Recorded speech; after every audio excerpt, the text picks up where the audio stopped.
我呢種嘅禱告咧，我最中意有兩種啦，其中一個係用方言咯。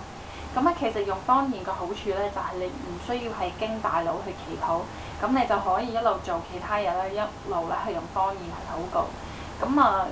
另外一個我中意咧，就係將我嘅思想咧放喺神嘅面前咧，係成為一種嘅禱告。不過有其他嘅禱告方式啦，係包括咧默想禱告啦，飲聖靈禱告啦，浸住聖靈禱告啦，同埋咧練習神嘅同在禱告。默想禱告咧呢個方式咧，就係用經文咧係經歷神嘅同在，你就可以用重複嘅睇啦、寫啦、唱歌啦、講啦、思想啦、想像或者禱告咧，係將你咧對神嘅説話咧去深化。最重要咧就係我哋心裏面係感受到神嘅真理咧，同埋神嘅同在。第二個方式咧就係飲聖靈禱告。呢個係出於咧哥林多前書嘅12章13節。呢個禱告方式咧其實好簡單，你打開你嘅心同埋你嘅身體咧，係俾神咧係求聖靈去充滿你。好多時候咧呢個禱告方式咧係會運用先知性嘅行動，例如咧有啲係飲嘢嘅行動啦，或者咧係掟火球、掟屬靈嘅果子嘅行動啦，或者咧係喺神面前跳舞等等咯。呢個係一個好主動嘅禱告嘅方式，又會可以係成班人係一齊做。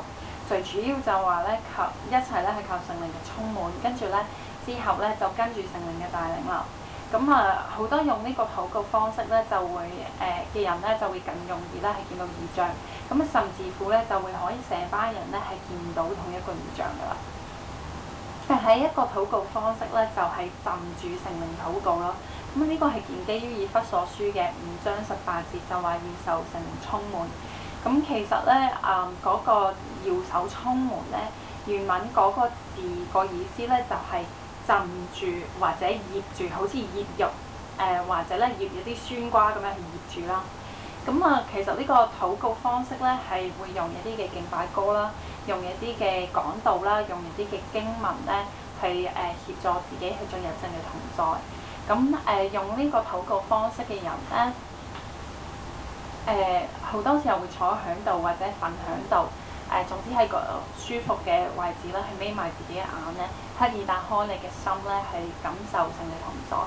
無論咧禱告嗰個人咧係清醒或者瞓着咗，都唔係最重要。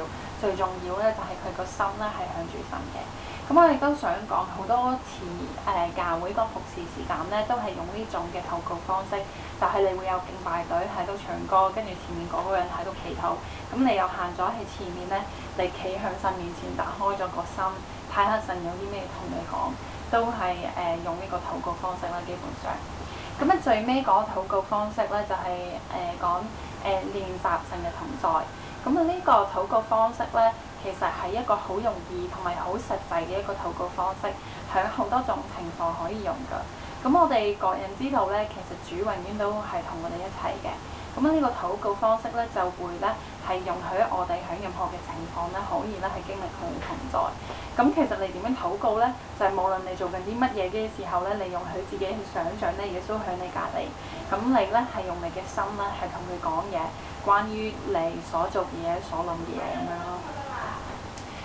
如果要帶起咧發似禱告呢個軍裝喺禱告嘅裏面咧，你就扮咧嚟咧就著緊嘅外套喺你軍裝上面去宣告：我奉耶穌基督嘅聖名咧係着住呢個凡事禱告嘅軍裝。